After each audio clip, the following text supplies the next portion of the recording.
Hello and welcome to this meeting of the City Council Cabinet taking place on Wednesday 9th of April in the Town Hall. We'll start with the usual apologies, and we have apologies for absence from Councillors Nigel Chapman and Linda Smith and Louise. I know you are joining us online, but it's officially apologies because for complicated legal reasons, it doesn't count if you're joining online. We also have apologies from Councillors Ed Turner and Anna Relton for being a bit late. They should be joining us shortly. So the next item on the agenda is declarations of interest. Are there any? Not seeing any. Okay, we have no notified addresses and questions by members of the public, or council addresses on any item for decision on the Cabinet agenda, or council addresses on neighbourhood issues, or items raised by Cabinet members. So that takes us to item 7 on the agenda, Catherine, which is your item on scrutiny reports. Thank you very much, Susan. Well, thank you. Just to say that, first of all, that scrutiny met on the 26th of March. It was a relatively brief meeting. We considered the antisocial behaviour policy update and also urgent key decisions as an end of year update, something that had been requested because of the pattern of urgent key decisions that we'd seen. And from this, there were 3 recommendations, which I'll come to shortly. First of all, with the antisocial behaviour policy update, I'd like to thank Councillor Arshad and Richard Adams for attending on this item. We discussed a number of points. One was related to how ASB reporting is handled within the council and how complaints are dealt with, where the council's not the responsible body, recognising that there are complexities here. And there was some clarification that was given around the powers that the council holds related to interventions such as obstructions on the highway, residential gardens and pests, and also some questions around evidence gathering as well.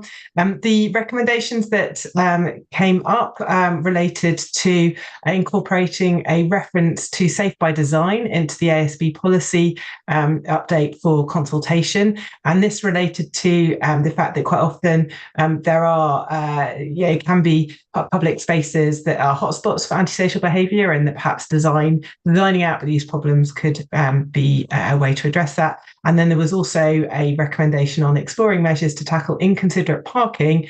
And there have been, we understood, some measures that other councils have started to take to look at trialling pavement parking bans, although there's some legal challenge international level. There have been some pilots, so looking at that. So I'll pause there on the antisocial behaviour policy update and see if you have any comments or questions. Thank you. Thank you very much, Catherine. Lubna, over to you.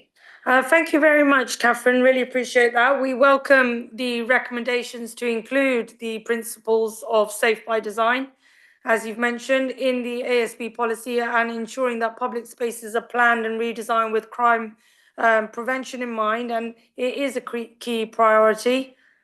The Oxford Local Plan already sets out the expectations for the Safe by Design in new developments, and we will ensure that these principles are referenced in the ASB policy, particularly in regards to the high-risk locations. You'll be pleased to know. Regarding the pavement parking, I have written a letter to Oxfordshire County Council as per previous question in full council, but enforcement of the highways matters do fall under the remit of the county.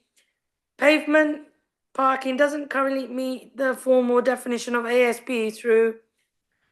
We recognise the impact it can have in our neighbourhoods.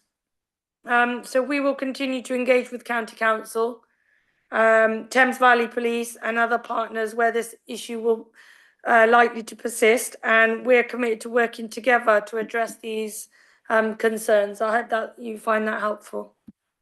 Thank you, Councillor Arshad. So turning on then to the next item that we discussed, which was around the key decisions end of year update. So around this this report that we had, which basically summarised all the different decisions that have been taken. I'd like to thank Jonathan Moulton for his work on this and putting together the report. And we agreed as a committee that there's value in extending the annual summary of the urgent key decisions, given the surge that there have been recently. Apologies for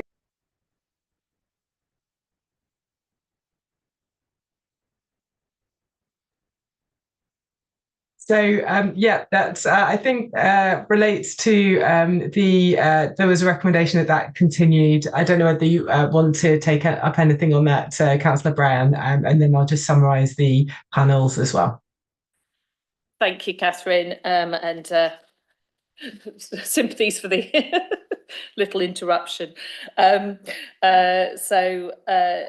think you've got the formal response from me and from Jonathan in terms of urgent key decisions, and I think we'll continue to review them as we go through the year, and if it's appropriate, do a formal report. But I think we'll just review it as we go.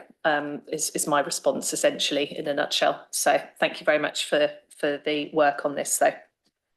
No problem. So then just finally turning to the Climate and Environment Panel, which met on the 27th of March and considered 3 update reports, energy efficiency update, carbon offsetting update, and a zero carbon industrial decarbonisation update. There were 3 recommendations related to these items. On the energy efficiency, there were some clarifications around insulation checks and whether they're conducted prior to installation of heat pumps. Some of the issues related to the national challenges with insulation works that have been coming up, and whether there have been any instance of this in Oxford, which we were reassured that it hadn't been so far. And then also the council's performance engagement in comparison to other councils around heat pumps. And from this, there were 2 recommendations. One was conducting a heat mapping exercise across wider districts and exploring properties in Oxford that have installed air source heat pumps. On the carbon offsetting update, there were no new recommendations on that, but there was a request for an update from Low Carbon Oxford to be provided once funding for the project on this carbon offsetting becomes available. And then on the zero carbon industrial decarbonisation update, we discussed the small increases in heat pump installation between 2030 and 40 in terms of the predictions, diversity in terms of engagement in the workshops for this process and whether it really was truly diverse, and then also motivation and funding for businesses as well to engage. There weren't any recommendations for that. But that I think covers all the points we discussed, and we thanked all of the officers for participating and also the chair for her work over the last year on this, because that was the last meeting. So I think that concludes. Thank you. Thank you very much, Catherine. Anna, did you want to respond? Yes, I'll just talk about the one that has a sort of partial agreement with the recommendation, which is the second one on page 8. This was about basically tracking properties, commercial or otherwise, that have air source heat pumps installed. Basically, the data on this is just not brilliant. You can get a sort of an insight from the MCS certification scheme for domestic properties, but even then, that's not complete, and there is no way of tracking currently commercial properties. So yes, it's as we have laid out in the comment. Thanks very much, Anna, and thanks, Catherine, for your work as chair of the scrutiny committee this year as well. I'm guessing this is the last sort of meeting of this municipal year for you as chair. So thank you very much for the work of all your work and for the work of your committee. We do appreciate the recommendations and the work of scrutiny. Yeah, thank you very much. And as always, you're welcome to stay and also to leave. So thank you. Wishing you a good meeting. Thank you. Thank you. Thanks very much. Okay, we are now on to item 8 on the agenda, which is the Oxpens car park lease renewal. believe this is a report for the Deputy Leader, Councillor Ed Turner. Oh, sorry, Susan. Yep, so it is. So obviously, currently, Oxpen's car park is running. We manage it, and we take income on behalf of Oxwed. At some point, the site is going to come forward for development, but that point is not yet. What we therefore would like to do is enter into a new updated lease with Oxwed, which will provide for continued provision of the facility and also continued income to the council. And the report sets out those recommendations, and it will be beneficial financially to the council if we agree them. Thank you very much. I believe there are some officers attending for this, which is Kate Potherow and Emma Gubbins. Do either of you want to add anything? No, not from me. No, thank you. Fantastic. Are there any questions?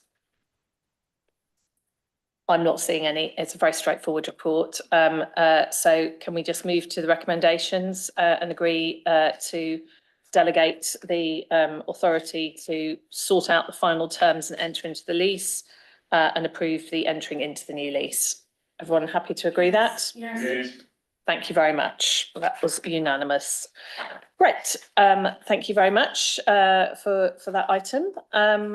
Kate, you're free to go. Emma, you are too, unless there's anything else on the agenda for you. Luckily for you, there isn't. Okay, great.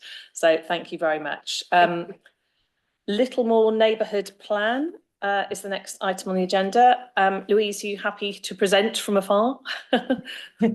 I am, as long as you can hear me. Yeah, good. Okay, Yeah, we great. can. So I think it's a fairly formulaic report in that it's outlining a pretty standard procedure for the potential creation of a new neighbourhood plan. Littlemore Parish Council have prepared a draft neighbourhood plan with the help of city officers, and we've got Arome online here. So he's done most of the work on this with them, getting it into shape with his team, so he can hopefully field any tricky questions. That draft plan, I think, has gone out to consultation. It's received various responses, and we now have to submit those responses along with the draft plan to an independent inspector. So the Cabinet paper is also asking you to delegate the next steps to the Director of Planning and Regulations, that's David Butler. The next steps, which is once the examiner's report comes back, to make any changes that the examiner requests. And then we go on to the next stage in the process, which is to organise a referendum of all the people living within the area covered by this neighbourhood plan in Littlemore, to see whether they actually want to adopt it or not.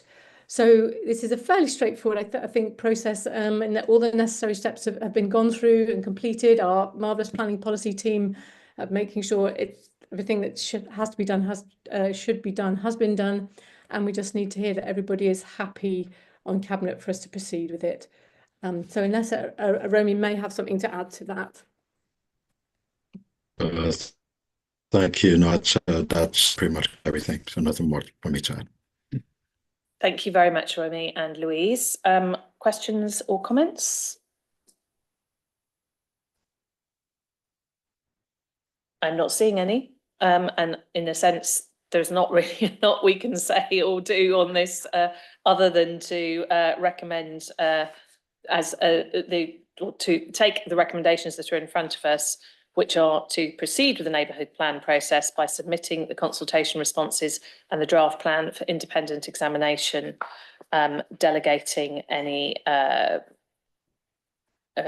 modifications or amendments following receipt of the examiner's report to officers. So, are we happy to move those recommendations? Fantastic. This can be a quite short meeting. Thank you very much, Romy, and thank you very much, Louise, for that.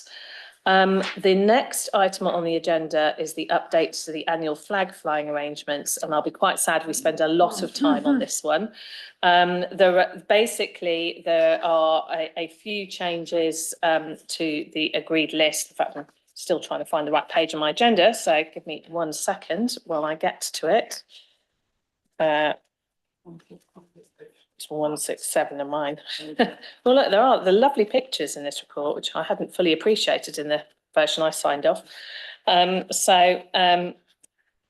so there are basically, there's a couple of fairly minor amendments. We've got 2 additional flag flying requests, which we reviewed and were happy to add in.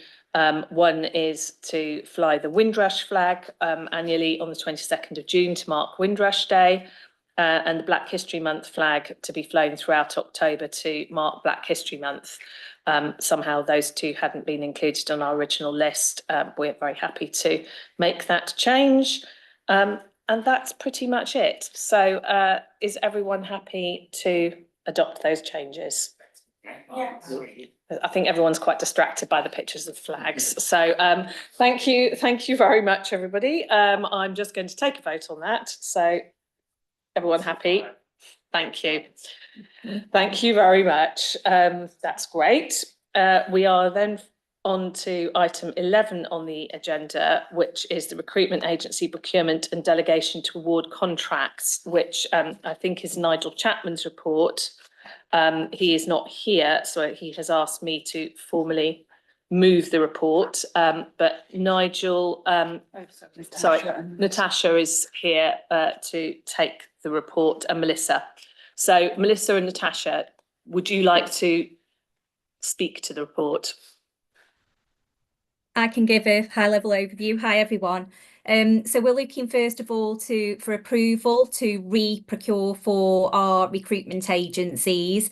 We are due to go out for new contracts this year. So we do need to move this forward. However, it is also a business need as well. And we're also asking to delegate authority to award to Gail Malkin, who is the head of people. Thanks very much, Melissa. Natasha, did you want to add anything? No. Nothing for me to add. Okay, thank you very much. Again, this is a fairly straightforward report. Everyone happy with that? Are there any questions or comments? I'm not seeing any, in which case, can we move the recommendations, which are to re-procure the agencies and delegate the authority to determine the format of the procurement to the relevant officers? Everyone happy with that? Thank you very much. That's great. So we are very nearly at the end now. Minutes of the last meeting, or the last 2 meetings held on the 12th of March and 19th of March. Are we happy to agree them as true and accurate records? Yeah. Good. In which case, it only leaves me to remind you that the next meeting is on the 18th of June. And thank everybody very much for this last cabinet meeting of this municipal year. Thank you all very much.